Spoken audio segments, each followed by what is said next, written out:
Beermy GVL is going to complete my transition to a West Coast IPA savant come hell or high water. And here's another one, not only from Beermy GVL, not only a West Coast IPA, another one from Slice. I just had my first one. You saw it a few weeks back. So here's another one. Now I can compare what the Titan of West Coast IPAs does with a different beer. So let's find out what Wonderleaf is all about. See if I will be quite wondered and wondrous myself right after the theme song.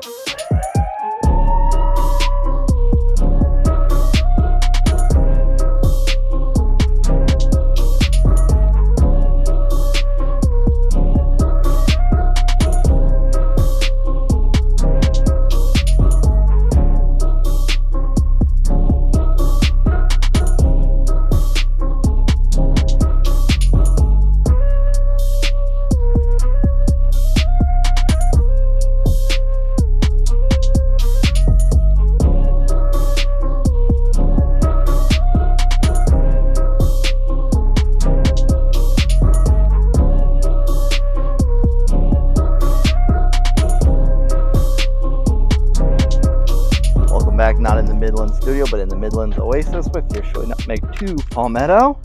Hashtag Westie is bestie, right? And just before anyone says something, because I know a buddy of mine back home, he donated some beers to the channel before. Donnie, he's not going to be very happy with me rocking some Bucks gear, but hey, Bucks McGee, my football cohort, which Donnie will be a part of that show coming up this fall, and he's the big Bucks guy, and you know what? I'm a style guy too, and that creamsicle may not have been too in style back in the 80s, but it's certainly come back into style then.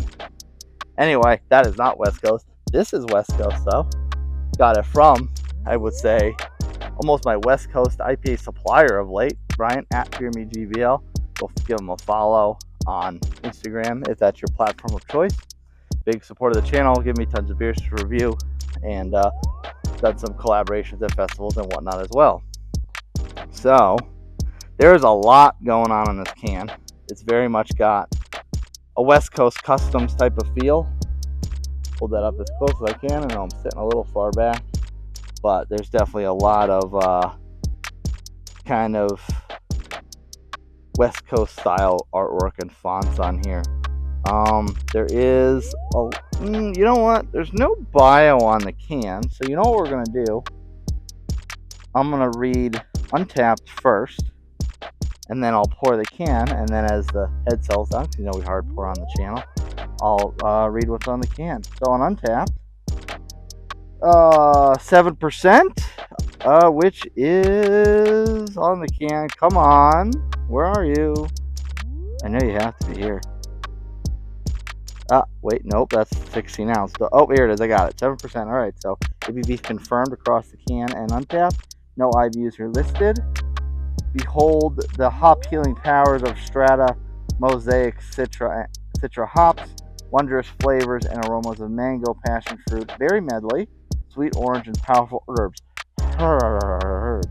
And and just for beer for breakfast, facts for snacks, knowledge, hashtag hops for Drew. They are listed right dead center on the can. Not a lot of check-ins, only 536, of which 425 are unique and 382 are ranked. It is, despite that very small sample size, it is very well represented amongst the rankings. People like it. It's 4.23 global average. So, in a limited quality, people do really like this beer. He's listed as American IPA, which most West Coast are listed as such. And I'll go over the can a little bit more, but let's get you some ASMR with pop. If I can get my, whoa, twisting it around. Really twisting, oh my god. Alright, here we go. Ooh, nice. That was a powerful shakluk. One flight down.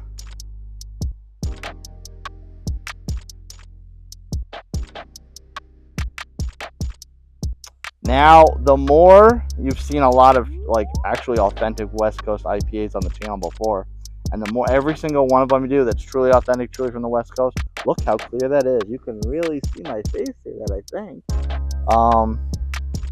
And that I've noticed with these authentically West Coast IPAs, they all are really clear. And when we think of American IPAs out here on the East Coast and maybe in other parts of the country, but definitely on the East Coast, we think of more like darker hue and brownish, maybe more of a quote-unquote malty color.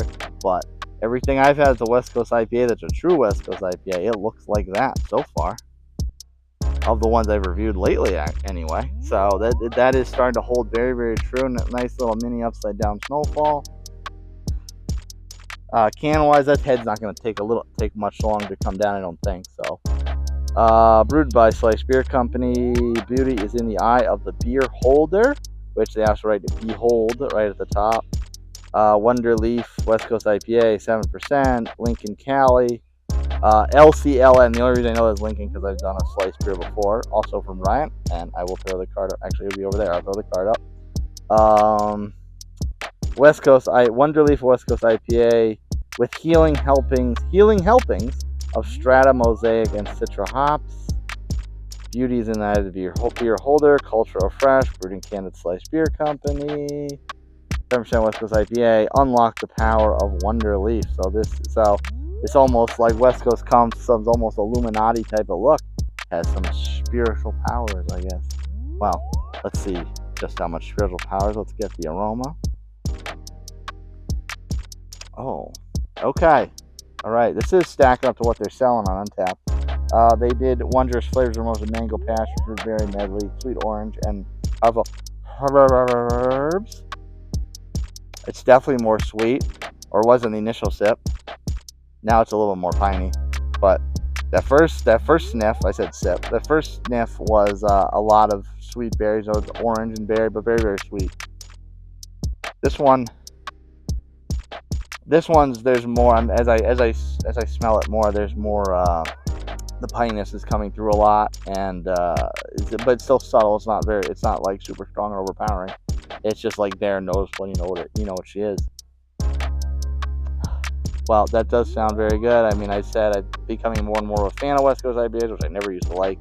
And as my palate's evolved, is that kind of more fresh hop, piney type of sensation is really coming more back into my palate's favor.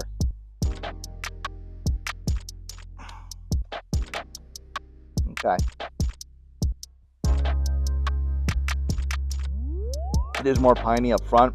It does have more of a sweeter aftertaste. That one actually almost got a little bit of like a banana type of flavor, clovey type of flavor. But the first sip, it was piney up front, and then it came off more sweet. So I mean, I guess technically banana and clove is more sweet, just a different type of sweet.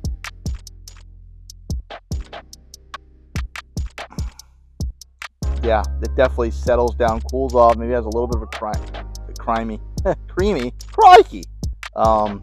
mouthfeel throughout the mid palate into the finish. That's very good. And speaking of freshness, whoops, little mosquito. It's a miracle. 5/18/23. So today is 6/30. That is 5-6 weeks old, if my math is correct. So that is right in line with optimal freshness for IPA. That is it's mild, it's subtle, it's got nice sweetness. It's like that sip was a lot more sweep the leg, a lot more sweet. So there's definitely a lot of different things going on in this beer. It's playing around your palate, some pininess, some sweet notes. There's a lot of all the different type of things going on. Every sip's a little different, but it all hits you up front with that pininess, that unrecognizable piney sensation of what a West Coast IPA should be, right? Well, if you thought I was everything I should be, smash that like button, subscribe to my channel, and hit that notification bell. Exactly. When reviews like this drop, if West Coast IPA are your thing, we'll do it in the comments. The first one pinned has a link to a playlist of other West Coast IPAs I've reviewed in the past, and that's been filling up a lot more lately. If you want to send me a beer like Brian did, recommend a beer to me, or just chit-chat me up and make me a friend, email me, nutmeg2palmetto@gmail.com. If you want the rest of my day-to-day nonsense, follow me on my social media channels, TikTok and Instagram, @nutmeg2palmetto. Brian, Beer Me GVL, thanks, brother, for this one. Nice and crushable, but everything is still expected with style. Cheers, folks.